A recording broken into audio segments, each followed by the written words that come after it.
So if you've been, around on LinkedIn, and if you've been listening to, maybe Chris Walker, then you know the dark funnel is where it's at these days. All the cool kids are hanging out in the dark funnel. That's where all the leads are coming from. Or at least that's what what the narrative seems to be. So let's lean into that. So Tara, if you're around, please join me on the stage here, and let us talk about what the dark funnel means for brand versus demand gen, and how do you eat it? I'm here. Can you hear me okay? Yes, perfect. We have Perfect. the same mic. Oh, good.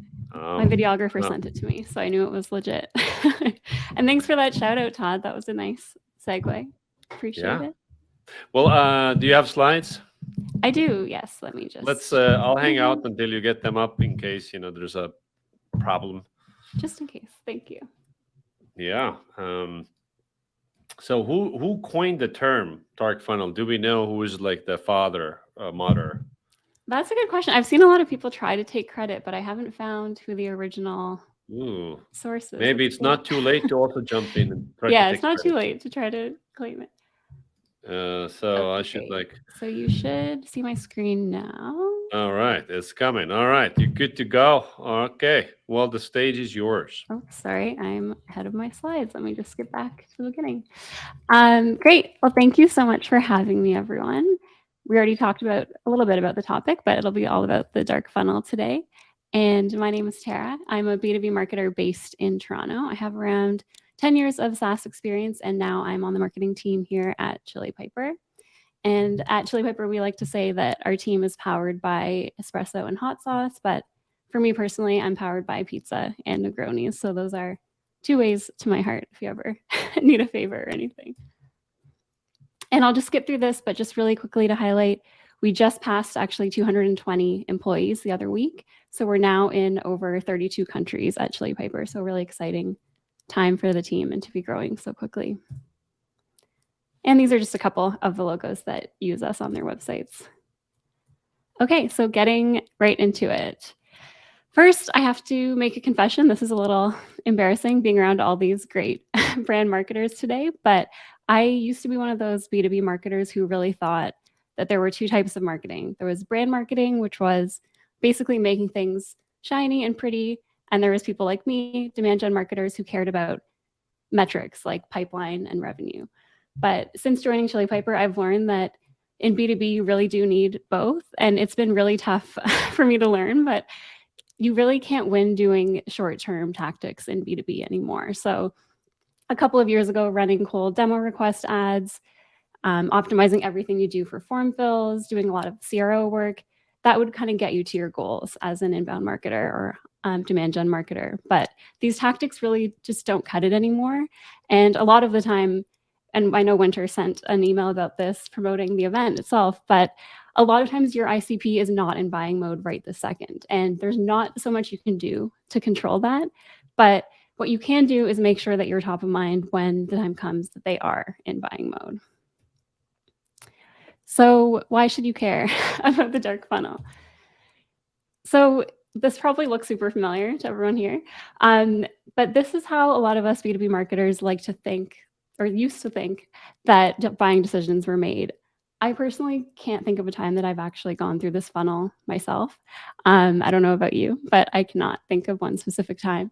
Usually you're talking to people who are your peers, you're talking to customers, you're talking to people that you're even going through the hiring process with and figuring out what tools they use, what do they do to hit their marketing goals. You're not necessarily filling out a form, ending up in someone's CRM, and then just magically becoming an op. So with the rise of brand marketing, with dark funnel, this is getting even more complicated. So obviously there's a lot of things that we can control on the demand gen side. So we can control things like using a tool for social media, making sure we're getting those posts in front of the right people, the right accounts on the account-based marketing side. We can be on all the right review sites like G2, Capterras of the world. We can run all the A/B testing that we want on tools like Optimizely, create our landing pages with different tools. But at the same time, prospects are educating themselves. So your website is no longer their source of truth for a buying decision, if it ever was. I think there's a big question mark around that, but I think it's good that people are recognizing that that's just not the case. On top of all of this, communities like Slack and Discord channels are just popping up every single day. I get an invite to a different Slack channel for marketers all the time. I had to stop saying yes because my Slack notifications were just blowing up.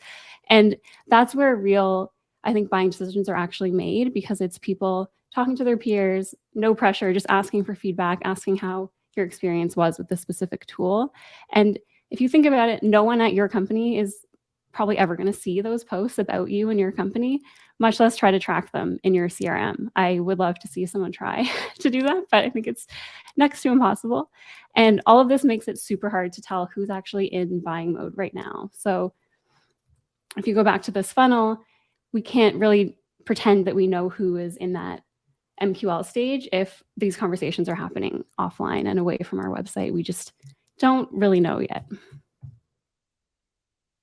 I put this tweet in here by Caitlin Beauchemin. I love it because I really tend to agree. I think there's always been a lot of word of mouth marketing, and it's always been a super powerful channel. She actually says it's the best form of marketing there is. I think I tend to agree with that point too.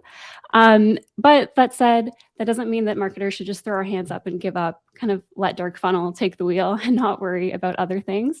There are definitely things that we can do as marketers to make sure that our brand is consistently top of mind for our customers.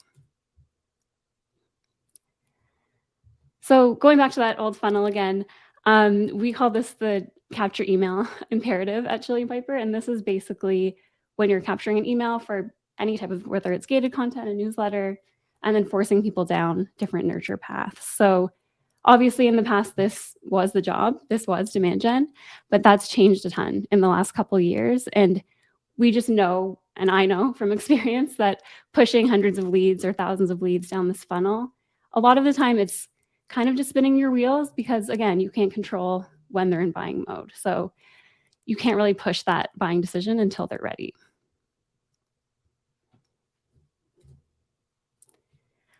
So the new way of inbound, where I like to call it the red carpet imperative, is instead of pushing people through this funnel and gating all of your best content, marketing should really be focused on brand building, making that content free, accessible, and by that I mean ungated, and creating a seamless experience for those hand raisers when they are ready to talk to you. So what does this mean for demand gen? So this is just a high-level framework of the type of content that we put out, mostly on paid social, but other channels like paid newsletters, podcasts, that kind of thing as well. But you can see for super cold prospects, so this is people that probably haven't been to your website yet, we put out a lot of ungated. I put helpful here. This could also be entertaining, going back to TikTok. Any content that you put out, especially for cold prospects, should either be helpful or educational, or entertaining, or both if you can swing it. And that's really a mix of videos, blog posts, reports that we've done. And then on the retargeting front, this is where you can start to work in your brand story and have things like videos of explaining why your company was founded, what customers use your product for, that type of thing.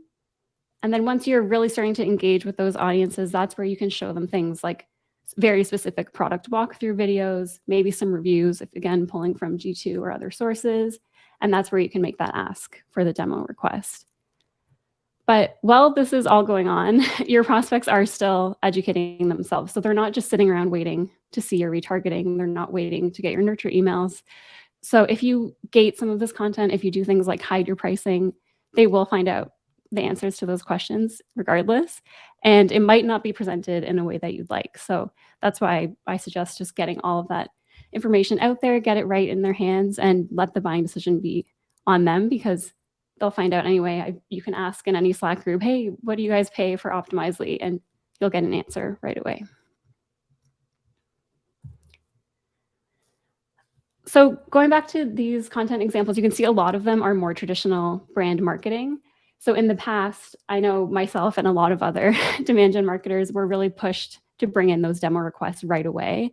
And again, that's kind of a short-term play. If the first thing people see of your brand is just demo request ads, it's probably not, well, it's not going to convert, and it's also just not going to leave the best taste in their mouth. So that's really where the shift is happening, is on the actual content and asset side of just being very brand first and storytelling driven.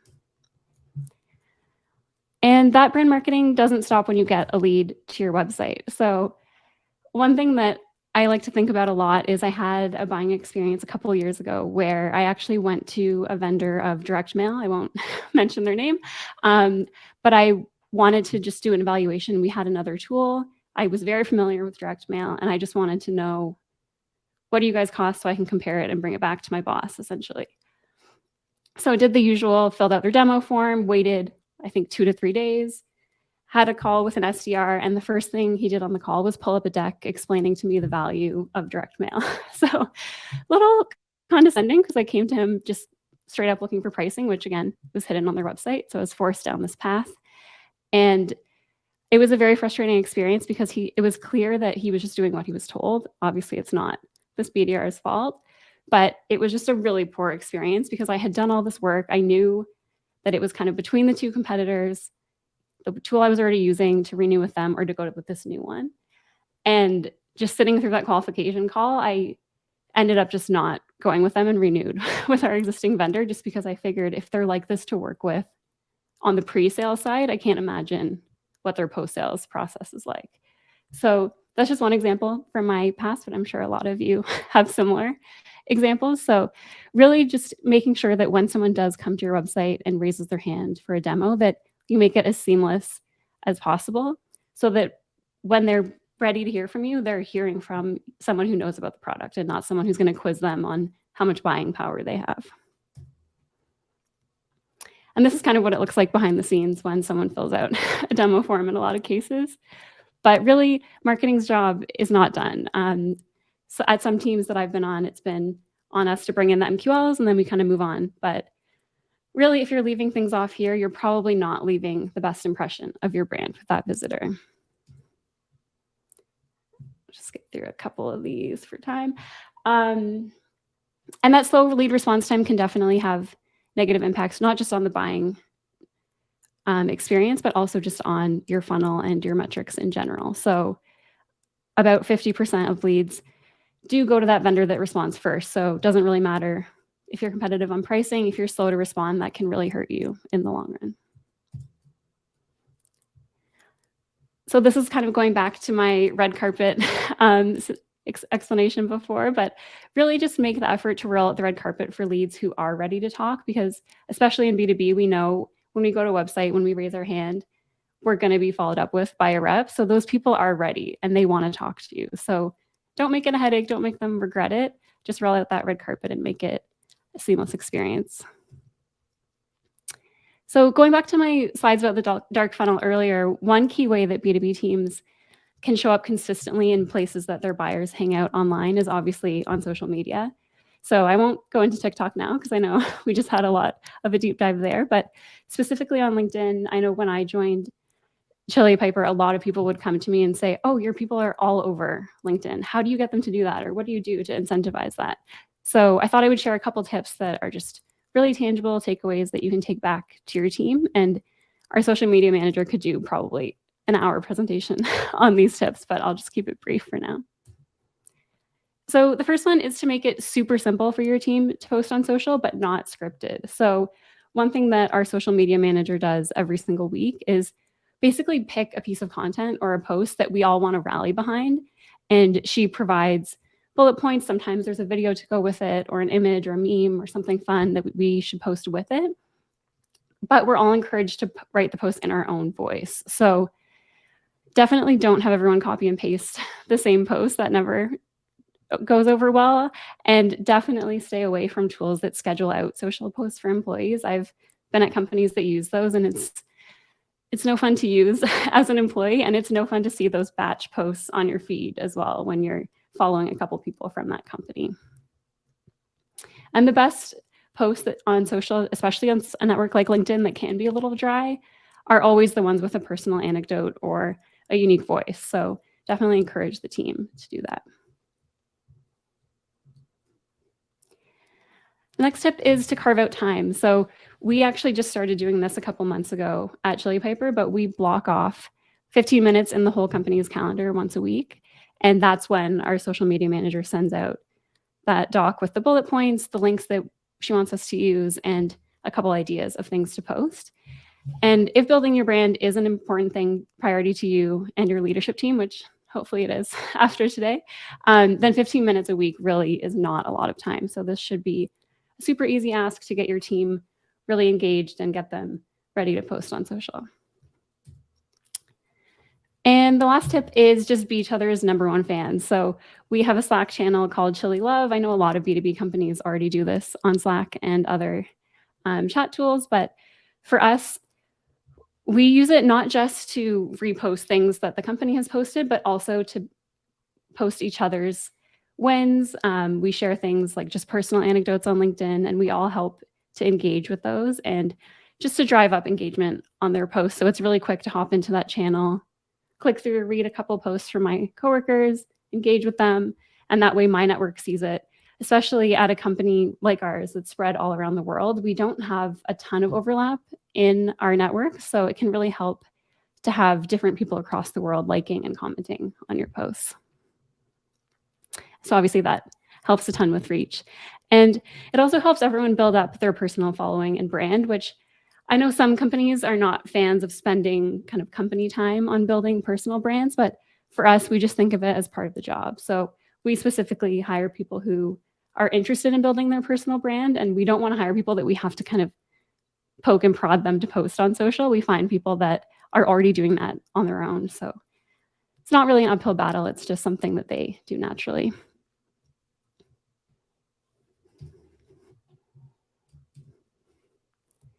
And that's it. That went by very fast.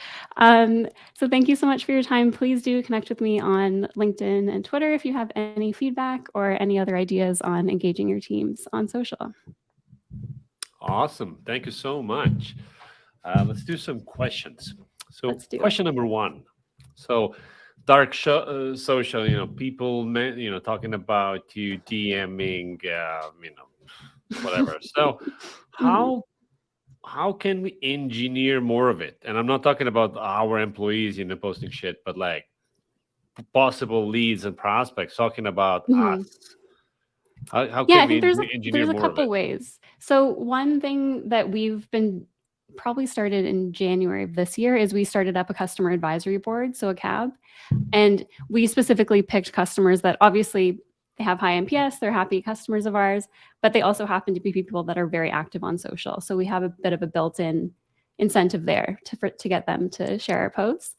And we also do quite a lot of influencer marketing. So that, again, could be a whole separate presentation, but we have a team that works with influencers and community influencers to make sure, first of all, that they know who we are and what we do, and find ways that we can work together, whether it's we host them on our podcast, we invite them to a webinar so that our audience is exposed to them, and just trying to make sure that they get something out of it too. Is that like also, an explicit like, hey, I'm going to slide you $100, mention us on LinkedIn? I wouldn't go that far. We're definitely playing with the idea of a real referral program, which is tough for B2B because we don't do discounts or anything of that sort. So it's tough to say, like, use my promo code, that kind of thing. But we're playing with rolling out a tool that will allow, it's basically to incentivize those influencers to use the UTM links that we give them, because they'll get credit if someone does click through and become a customer. Because otherwise it's so hard to get people to use a UTM link. Even with our own team, people don't want to do it. So totally. Yeah. Well, I mean, if it's dark funnel, it's by definition, we don't care about measurement, It's interesting that Rahul here is posting a question. So how do you do attribution for the dark funnel? That's a great question. We're actually doing an experiment right now. It's literally happening today, so I don't have an answer yet. But we actually went through an influencer's post that we work with, and we literally have a spreadsheet of everyone who commented on that post, and we're uploading them to a Salesforce campaign just to see if we're able to see any dots connecting between them becoming an op. Maybe we have some customers on there and seeing what their sentiment is like. So not a perfect answer, but we're trying to figure out if that's worth the effort, because if we can make some connections to ops, then it's worth tracking. The classic way to do attribution on dark social is then self-reported source on sign up, or when when you're scheduling a demo, when you're signing up for the trial, it's like, how'd you hear about it? And you let them type it in open format. because otherwise, like, oh, this guy in that podcast, or my amigo on Twitter DM me. Yeah. Mhm. We're playing with Steve. that now, actually, on our thank you page. So after you submit a demo, we ask Uh-huh. where you heard about us. I would say so far the results are very mixed. It's either very just like people typing hi or weird things like that, or it's Sure. super specific, like, oh, I saw that you're on PandaDoc's checkout page and I really like their stuff, so I wanted to come see what Totally. you. Well, I think the Mhm. idea is not that it's super scientific quant matrix analysis, Yeah. but rather it's positive signals. Like Right. I was listening to your podcast that otherwise would never show up anywhere. Yeah, it's interesting to see the rise of podcasts in B2B because they're notoriously so hard to track. And now everyone has one. So I think that's Yeah. why this whole dark social term is also blowing up, because all of a sudden everyone has a podcast that they're trying to track metrics for. Well, totally. I mean, all of the content, right? Like the daily LinkedIn posting and whatever. Like even YouTube. Like I have a popular YouTube channel, Yeah. and if I look on Google Analytics, like how much like direct click through YouTube, it's like hardly any. Like it's not, Yeah. but people consume the content. Maybe even watch for hours. Let's take more questions here. So Chaitanya is asking, hey, what do you think are the best strategies to build a B2B brand? And how can the marketing team and sales team play a role? Well, do you have 3 hours? Yeah, that's a broad one. I mean, this is so cliche, but I would start with using words that your customers use wherever you can. So for us, we talk a lot about, or we used to talk a lot about making meetings happen. That was our whole thing. And we got a lot of feedback that, well, salespeople like that term, but for a marketer, like a meeting isn't a KPI for a marketer. So we've started to shift our messaging a little bit to reflect that. But it's something that wouldn't have come up necessarily internal. But yeah, building a whole brand that's a big. Yeah, that's a well, big I mean, question. I think the best like centralized idea is like what word or concept do we want to own? Right? Like Profitwell wants to own pricing, right? And so all their content, whether it's LinkedIn or podcast or YouTube, it's all about that one thing. Or how April Dunford is dominating positioning, and who's number Oh two in yeah, positioning? I mean, nobody. Like she's like a monopoly, she's great. and also raking it in. Yeah, and Okay. that takes time. I mean, she's been doing that for years. Exactly. So, Exactly. Yeah. Another question here. Could you share some tips on building personal brands and how companies can help their employees with this? Sure. Yeah, I think Chili Pepper is a good example of this. So one small thing is we started doing employee takeovers on our LinkedIn. So we have a pretty decent LinkedIn following. We post a lot and we're experimenting. Today I'm doing a takeover of our LinkedIn page for the first time just to see. And I've already gotten quite a few new follows, people What adding is me a on LinkedIn. page takeover? So I'm basically posting as Chili Piper all day on our LinkedIn. So in the morning I had a post introducing myself, and now I'm engaging with people on our post. But the very first post is I'm tagged in it. There's a picture of me. It's very, very much introducing me to our audience. So that's one way. I think another simple way is, again, that Slack channel idea that I mentioned is just a way to, when you post something that you're proud of and you want the company to kind of have your back and cheer you on, that's a really simple low-hanging fruit to implement. Yeah, absolutely. I agree. We do the same thing. Like we have like a group of companies, Winter, CXL, Spira, where we have a shared Slack channel, much like you. And I got to say also, one comment, has the power of like 10 likes. So don't have your colleagues just do the, react emoji, but like post something, even if it's like a single word, "Way, what up, yo," still, amplifies it. Yeah, it takes just as long as liking, just a couple short words. And I think content production is like anything. Like it takes reps to get better. Like you post 1 and 10 are gonna suck, but post 100, it's probably pretty good. Right. Yeah, we just have to keep practicing. Yeah. So Rahul follows up, and so like, what's a proven LinkedIn follower growth strategy? Ooh, I don't know about proven, but there's a lot of different strategies you can take. For us, I mean, we happen to have a really just strong social media manager who just is amazing at LinkedIn. So that's kind of Well, what one about your specific thing. personal? Are you trying to cultivate your personal? Yeah, for following? personal, again, I rely a lot on our company page because that's been doing so well. Consistency is super important with LinkedIn, which I'm not really a fan of, but you do have to post several times a week, or else you'll see a notice right away in drop-offs. I was out of office for a week and came back, and you can tell right away. So try to plan out, even if it's rough, a content calendar of, I'm going to post Monday, Wednesday, Friday, have some rough ideas, and try to stick with it. Yeah, consistency is key. I mean, I got some, I don't know, maybe 40K. I don't have a content calendar or anything, but what I do is like I have Google Calendar. So basically, I have blocked out like 6:30 my time, like when I start my workday. I go and post on LinkedIn and Twitter. Like if I don't have anything to say, I'm like, I have 30 minutes to figure out what to say. And you have time. But Yeah. like I don't plan in advance. I mean, I'll take notes. I DM myself on Slack if I have an idea. Oh, I should do a post about that. But yeah, consistency, and I mean also having something to say. Because what I think is lame if you're one of those think boys, which is like you regurgitate other people's shit, presenting as if it's your own. Oh, here are the mental models. So what the 100 books you need to read about leadership, and like shit like that. I mean, some people like it, but I just roll my eyes. Yeah, I think one thing that I don't do this because I find it slightly cheesy, but I should get over that, is just reposting your own content more often, because people aren't all on LinkedIn at the same time. So that is true, please don't steal other people's content. But if you can repurpose your own, then you should definitely do that. Especially if you've been doing it for more than a year. If you do the LinkedIn post search, it only searches for the last 12 months. So what I do, I have Shield. I take my popular post from like 24 months ago. That is actually not even searchable and findable on LinkedIn. I repost it. Well, I make edits because maybe I have a new idea. Maybe you changed your mind. Yeah, I mean, it's like, oh, fuck that idea. All right, let's do one more question here. For employee advocacy, do you encourage the use of different languages, seeing as Chili Piper is a global organization? Are you then able to observe how these posts are crafted and how they perform? So I would say yes to the first point. We definitely do encourage employees around the world to post in their own language.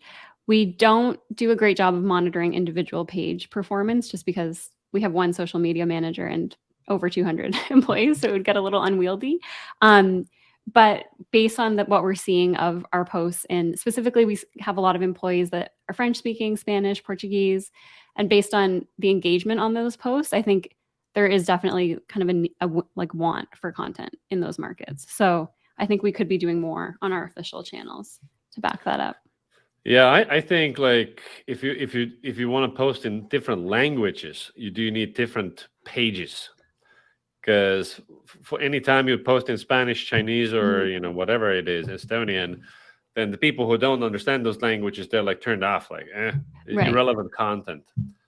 So yeah, on paid side, you could target them differently potentially, which we haven't touched any of that localization yet, but that's a whole other category that we could start to tap into. Yeah. All right. Well, cool, Tara. So thank you so much for coming on and sharing your knowledge with us. Thank you so much.